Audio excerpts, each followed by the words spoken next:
I hope you guys like this video for a hit movie arc that will hopefully lead into other movie arcs with other characters from Universe 6 that hopefully connect to this as well in a way that kind of leads us into the Champa arc of Dragon Ball Super.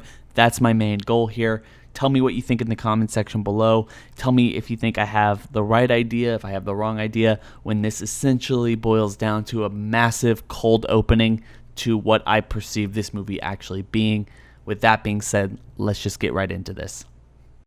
Hey YouTubers, don't forget to subscribe and hit that bell over by the subscriber button to notify you every single time I upload. Enjoy the video. We open at the dead of night. Soldiers patrol a heavily guarded compound as a hooded figure skillfully makes his way through the masses, careful not to alert anyone to his presence, easily showing off his martial arts skills as he incapacitates soldiers before they are able to see him coming. Eventually, the hooded figure makes his way into the building, avoiding passing soldiers while moving ever inward. But before he's able to reach his goal, he turns the corner and is confronted by a small child. Just for a second, the child looks at the hooded figure in shock before the man in the hood pulls away his disguise to reveal a young Namekain. Slowly, the Namekain gestures to the child to stay quiet, but this is of no use, and the child quickly sounds the alarm to alert the entire complex of an intruder. And within no time, the young Namekain is completely surrounded by a small group of soldiers, aiming their guns at him with the intent to kill. Our Namekain raises his hands in what appears to be a gesture of surrender, but it's actually a rift on his own version of a solar flare. The resulting light sends the soldiers into a frenzy as they fire ki blast rifles at random. The Namekain makes quick work of the group as the solar flare passes and the color returns to the screen as we see the Namekain being a sole individual still standing, but not without some considerable damage from the ki blast that flew around during the encounter. So this guy is visually hurt and tired. It's quite visually obvious that the guy can't go much further without being in complete and utter agony. But because of all this commotion in this general area, that obviously alerts almost every single soldier in this compound to the Namekain's location. The resulting fight, in my opinion, should play out as brutal and punishing as possible. Think of the hallway fight from Oldboy, mainly hand to hand as the Namekain deflects ki blasts and uses his own techniques to incapacitate the people around him, all the while taking massive amount of damage. However, with all of this is going on, maybe with every single hit that the Namekain takes, we cut to another person entering the compound. Something like a punch in the face directly cuts into boots stepping over an incapacitated soldier.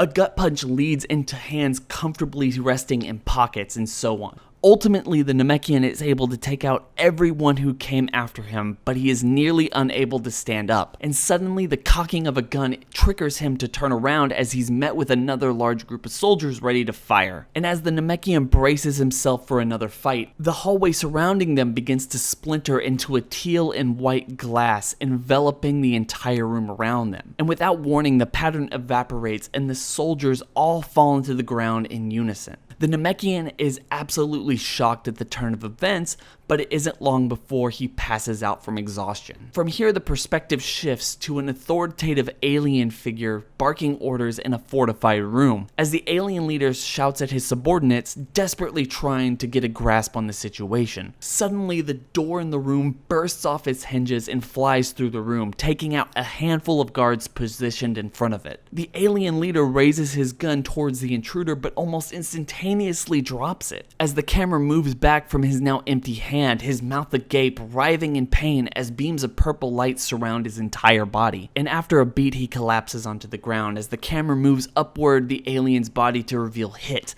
the legendary assassin of Universe 6. From there, we cut back to the lone Namekain who picks himself up off the ground. Still battered and bruised, he makes his way through the work of the assassin towards the headquarters of the compound. When he arrives, he is met with the same death and destruction that's scattered throughout, but with one massive difference. The assassin himself stands at a nearby computer console. His back towards the Namekain, he calmly searches through the various files blinking on the dark blue screen. Without missing a beat, Hit sternly asks the Namekain to leave leave before he is forced to take action, but this doesn't work. The Namekian clutches his fist as a yellow key shines through his knuckles, and he tells Hit that he cannot let him leave with the information from the compound. Hit stops typing and injects a small disc from the computer, pocketing the disc and turning around slowly and walking towards the Namekian. A red and white splinter envelops the room as Hit casually strolls past the Namekian, who lifts his hands in slow motion towards where Hit once stood. As Hit passes the Namekian, the speed returns to normal, and the Namekian's movements come into perspective as the key blast ignites from his palm and sets the room ablaze. In shock, the Namekian clutches his shoulder and leans against a nearby wall, laughing to himself only for a moment with the realization that he missed his target. He struggles to make his way out of the building as flames from the control room break out into the hallway. We then cut back to Hit making his way out of the compound, the fire of the headquarters enveloping the surrounding buildings, the screams of women and children catching his ear as he reaches the exit.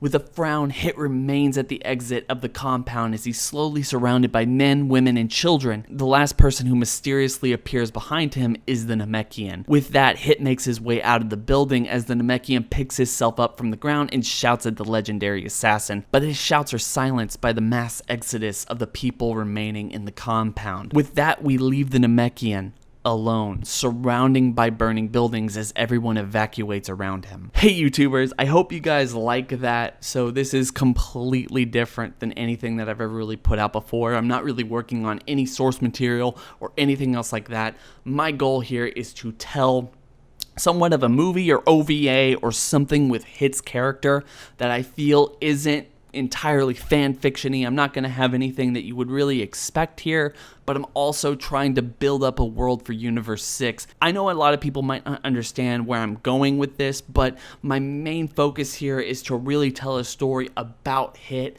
in a world that's not really his origin or anything else like that. He has all of his powers and he's going to be able to use them. The point being that he's going to come across people who refuse to let him use them, the same way that we got with the opening tournament of Dragon Ball Super where he was introduced, and even the Tournament of Power.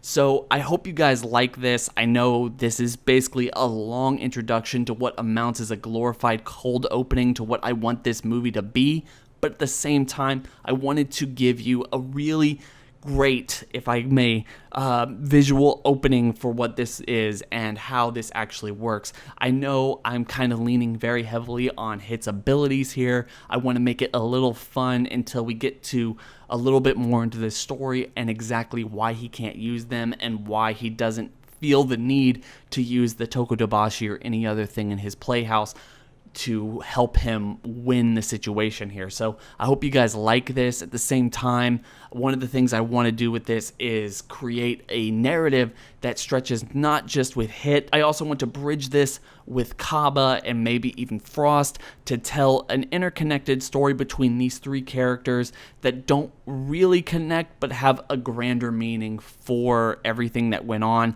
that leads us into the tournament arc or the Champa arc from Dragon Ball Super. I know that's kind of crazy, and I guess a lot of y'all would say, oh, it's super fan-fiction-y. I'm willing to accept that, but this is just the project that I want to do for myself. So I hope you guys like it. I hope you guys are ready for part 2.